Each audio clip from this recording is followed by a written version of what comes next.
শতকের মধ্যপ্রাচ্যের ইতিহাসে সবচেয়ে আলোচিত এবং বিতর্কিত নামগুলোর একটি হল সাদ্দাম হোসেন।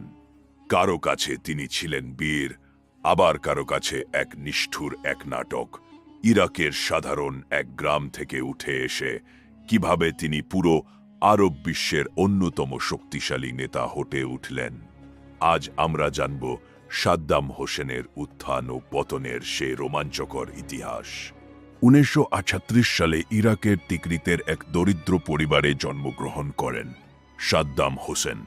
তার শৈশব ছিল অত্যন্ত কঠিন। তরুণ বয়সেই তিনি বাথ পার্টির রাজনীতিতে জড়িয়ে পড়েন। 1958 সালে ইরাকি রাজতন্ত্র উচ্ছেদের পর তার রাজনৈতিক প্রভাব বাজতে থাকে। রাজনৈতিক প্রতিহিংসা আর নানা চচাইউতরাই পেরিয়ে 1900 সালে তিনি আনুষ্ঠানিকভাবে ইরাকের রাষ্ট্রপতির দায়িত্ব গ্রহণ করেন। ক্ষমতায় বসার ঠিক পরেই সাদ্দাম প্রতিবেশী দেশ ইরানের বিরুদ্ধে যুদ্ধ ঘোষণা করেন, যা দীর্ঘ 8 বছর স্থায়ী হয়েছিল। এই যুদ্ধে লক্ষ লক্ষ মানুষ প্রাণ হারান। এর কয়েক বছর পর 1920 রাজনীতিতে তিনি এক ঘরে হাঁটে বাজেন এবং মার্কিন যুক্তরাষ্ট্রের নেতৃত্বে বহুজাতিক বাহিনী ইরাকের বিরুদ্ধে অপারেশন ডেজার্ট স্টর্ম শুরু করে। সাদ্দাম দমে যাওয়ার পাত্র ছিলেন না। তিনি শক্ত হাতে ইরাক শাসন চালিয়ে যান। 2003 সালে দৃশ্যপট সম্পূর্ণ বদলে যান। ইরাকের কাছে গণবিধ্বংসী অস্ত্র আছে। এই অভিযোগে মার্কিন যুক্তরাষ্ট্র ইরাক আক্রমণ করে। অল্প সময়ের মধ্যেই সাদ্দামের পতন ঘটে এবং তিনি আত্মগোপনে চলে যান।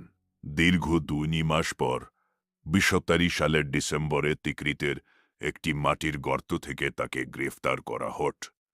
বিচারে তাকে মানবতার বিরুদ্ধে অপরাধের দায়ে অভিযুক্ত করা হয়। 2006 সালের 3 ডিসেম্বর পবিত্র ঈদুল আজহার সকালে সাদ্দাম হোসেনের মৃত্যুদণ্ড কার্যকর করা হয়। তার মৃত্যুতে ইরাকের একটি দীর্ঘ অধ্যায়ের সমাপ্তি ঘটে। আজও আরব বিশ্বে সাদ্দাম হোসেনের প্রভাব এবং তাকে নিয়ে বিতর্ক শেষ হয়নি। আপনার দৃষ্টিতে সাদ্দাম হোসেন কি ছিলেন? একজন জাতীয়তাবাদী নেতা নাকি একজন স্বৈরাচারী? আমাদের কমেন্ট করে জানান। ভিডিওর শেষ কথা, ভিডিওটি ভালো লাগলে লাইক দিন এবং আমাদের চ্যানেলটি সাবস্ক্রাইব করুন। ধন্যবাদ।